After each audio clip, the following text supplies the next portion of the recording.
Bismillahirrahmanirrahim. Assalamualaikum warahmatullahi wabarakatuh.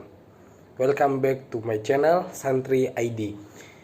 Pada kesempatan kali ini kita akan berbincang dengan sosok bukan makhluk halus ya, dengan seorang Al-Ustadz Muhammad Andri Al-Fatih. Beliau adalah ketua angkatan Guardian Generation tahun 2019, di mana kita akan bersama belajar mengenai kepemimpinan bersama Al-Ustadz Andri Al-Fatih.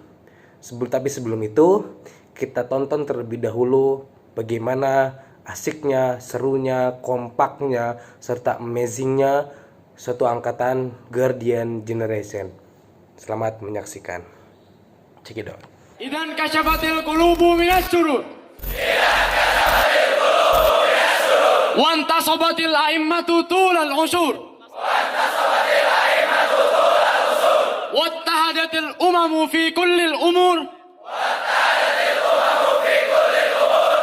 Fatadumul himayatu min kullil gurur. Sesungguhnya kau selalu ku rindukan.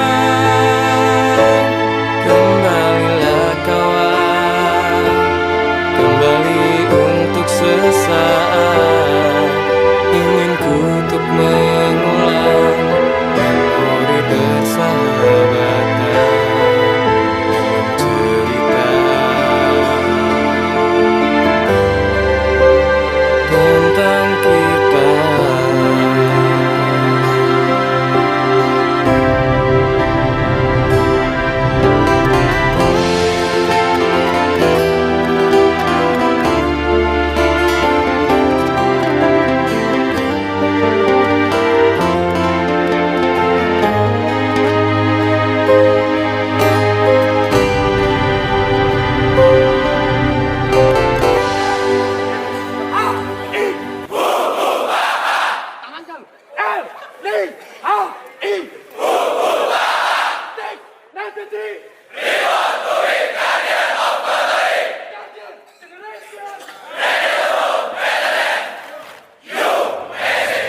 Sesungguhnya kau selalu ku rindukan.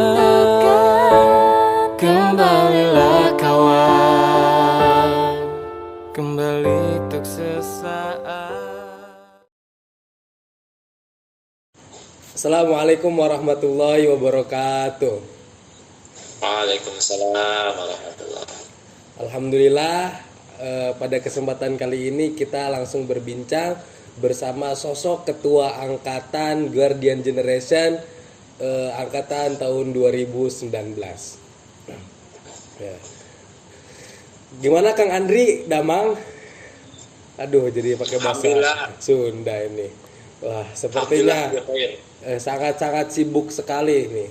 Jadi beliau ini teman-teman sekarang berada di bagian pengasuhan santri, Masya Allah. Baiklah Kang Andri, langsung saja ini karena banyak pertanyaan atau kita akan berbagi ilmu bersama. Langsung saja kita ke pertanyaan pertama lah. Oke. Kang Andri HP-nya bisa disimpan atau gimana gitu biar enggak. Hakon kan. Mari nasi kan. Masya Allah. Ini Kang Andri ini sebelumnya enggak saya kasih tahu kalau kita akan berwawancara. Aduh Kang Andri Siapa aja nih kan? enggak kelihatan mukanya. Yang ada siapa aja nih? Sendiri aja sendiri. Nantilah antum pokoknya ini surprise. Baiklah, langsung saja Kang Andri. Berbicara mengenai angkatan tahun 2019, Guardian Generation ini menuai banyak pujian atau nilai positif dari orang-orang lain. Nah, sekarang saya berada di depan ketua angkatan yang telah membawa angkatan tersebut menjadi baik. Bagaimana sih cara antum dalam ketika pertama kali diangkat atau diutus menjadi seorang ketua angkatan, apa yang antum merasakan itu? Dijawab nih. Dijawab artinya. Disimpan aja HP-nya ya. Ya disimpan aja nggak apa. Oke. Pertanyaannya adalah Bagaimana perasaan? Yang pasti kalau mengenai perasaan, yang pertama pasti Tidak menyangka.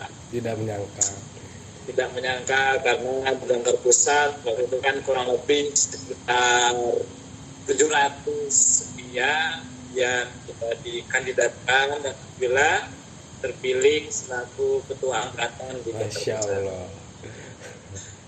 Masya Allah ya. Iya. Kalau perasaan yang pasti ada rasa bangga. Bagaimana kita bisa membawa teman-teman seumuran atau seangkatan sendiri dengan cara yang berbeda tentunya, karena yang kita ajak adalah teman sendiri yang pastinya sangat beban di semua sisi. Jadi bukan hanya bagaimana cara kita mengajak teman-teman, tapi betul-betul bagaimana membawa angkatan ini sebagai tolak ukur buat angkatan lain supaya lebih baik lagi. Alhamdulillah. Baik, karena berbicara mengenai angkatan di pesantren-pesantren di luar sana mungkin banyak pesantren yang masih ingin merintis atau membangun suatu yang namanya angkatan. Karena yang saya ketahui di pondok-pondok alumni ini masih banyak pesantren yang mereka belum mengerti apa itu angkatan. Nah di sini bagaimana sih kalau menurut sosok Kang Andri sebagai yang dulunya ketua angkatan ini, bagaimana sih awal mula atau cara kita agar bisa menyatukan dan memberikan makna lebih atau mengajak orang-orang lain agar dapat mengerti arti angkatan itu.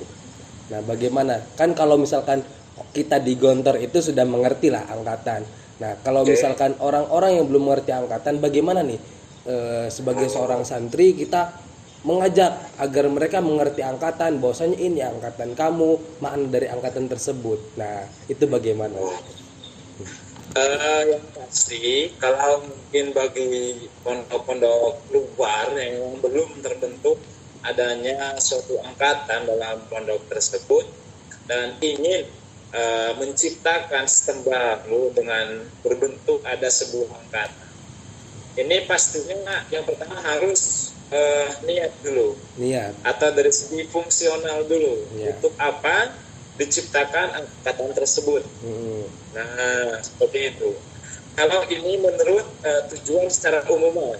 Ya. Tapi kalau secara lebih lagi ke individual, ini bagaimana kita pendidikan untuk masing-masing individu. Bagaimana kita harus siap memimpin dan siap dipimpin. Nah ini betul-betul karena sebagai kaderisasi di para pemimpin untuk mengganti para mereka-mereka yang terdahulu. Bagaimana lebih baik ke depannya, maka kita ciptakan BIA, kita ciptakan sebuah lingkungan yang di mana ada berbagai organisasi di sana. Bagaimana kita manage waktu, manage teman, manage organisasi, kemudian memanage dari segi kualitas kerja, bagaimana kita memanage acara-acara yang ada di dalamnya. Di situ kita belajar, sehingga dari angkatan tersebut kita terlatih bagaimana ini ke depannya pengalaman kita sudah ada, jadi keluar itu kita sudah bisa beraksi sesuai apa yang telah kita pelajari. Berarti kembali ke kalimat yang sering saya dengar itu apa dan untuk apa. Ya, seperti itu kurang lebih. Alhamdulillah. Baiklah. Terus kemudian banyak orang-orang yang bilang apalagi ketika melihat perfotoan angkatan 2019.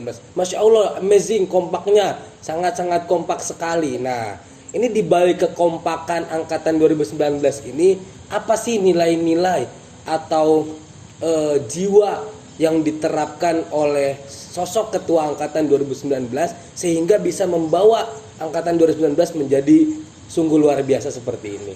Apa sih nilai-nilai tersebut? Nilai dalam apa nih? Perkompakan angkatan? Iya, dalam kekompakan angkatan itu bagaimana sih sosok Kang Andri sebagai ketua angkatan membawa angkatan Guardian Generation sehingga dikenal oleh orang-orang menjadi angkatan yang sangat kompak, itu seperti apa? Pasti kalau kita berbicara tentang kekompakan atau ini butuh proses. Ya.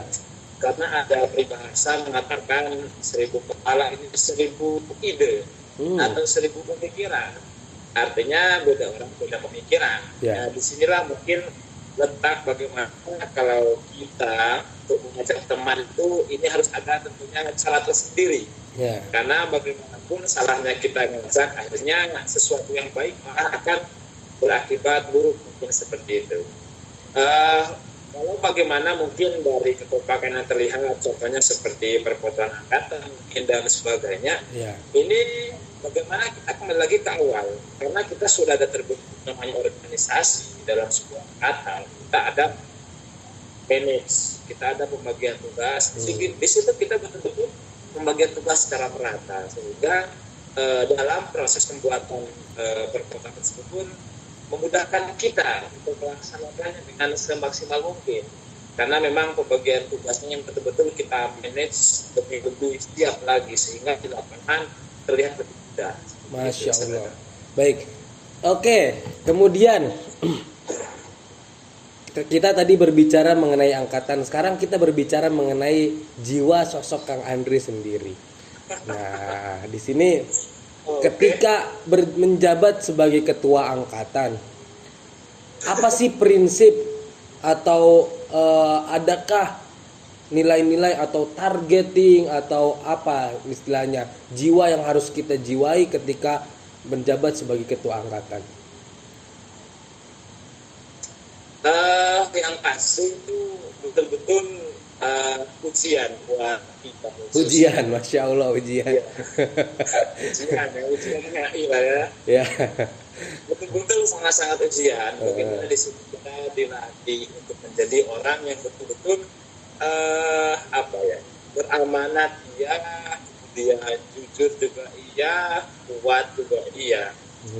Tapi yang pasti di situ betul-betul ada kriteria. Nah, itu dia. Itu dia. Cuma saya juga lupa itu apa isinya. Masya Allah. Itu ada 14 kriteria dari sesuai dari nanti Gontor sendiri. Oh ya, Cuman yang kita 14 kriteria pemimpin ala Gontor.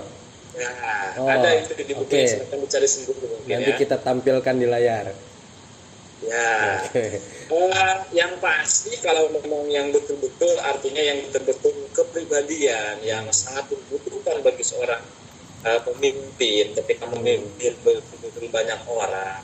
Ini betul-betul yang pertama adalah kesabaran. Kesadaran. Nah, jadi ya betul-betul kesabaran karena ini betul-betul yang sangat diuji ketika kita mungkin kesabaran. Ya. Kemudian yang kedua adalah pantang menyerah. Nah, ini betul-betul pantang menyerah. Jadi jangan sampai ketika ada permasalahan ya seperti itu. Kemudian selanjutnya adalah harus totalitas. Totalitas. Nah, totalitas. Jadi ada peribahasa bahwasanya bukan mengakhiri, tapi harus menyelesaikan. Masya Allah. Ya, ya, betul, betul. Ada bahasa seperti itu. Kemudian ya itulah intinya. Jadi betul-betul berkarakteristik ini betul-betul seorang yang abang, totalitas, kemudian betul-betul bekerja keras. Ini betul-betul 3 elemen yang sangat dibutuhkan. Masya Allah. Lalu apa sih yang harus dilakukan seorang ketua itu, sosok ketua ketika ada masalah? Nah, kalau misalkan di luar kan di kelompok atau di apa kan, kita kan di angkatan. Nah, apa sih yang harus dilakukan oleh seorang sosok ketua ketika di angkatan ini terjadi suatu masalah? Kalau kita menemukan masalah di lapangan ini pastinya kita memberikan sanksi kepada pelanggar tersebut sesuai dengan pelanggarannya. Masya Allah. Cuman mungkin dalam bentuknya ini adalah secara teman, secara persahabatan. Ya, seperti itu. Nah, Bagaimana mungkin ya kita mengajak teman tersebut secara baik-baik ngobrol dari hati ke hati tentang kenapa sampai bisa seperti itu dan sebagainya. Atau mungkin ada pun daripada itu. Atau mungkin ada lagi yang lebih berat seperti itu ya lebih bahkan lebih sanksinya seperti itu. Itu ya tidak bisa sampaikan di sini mungkin seperti itu.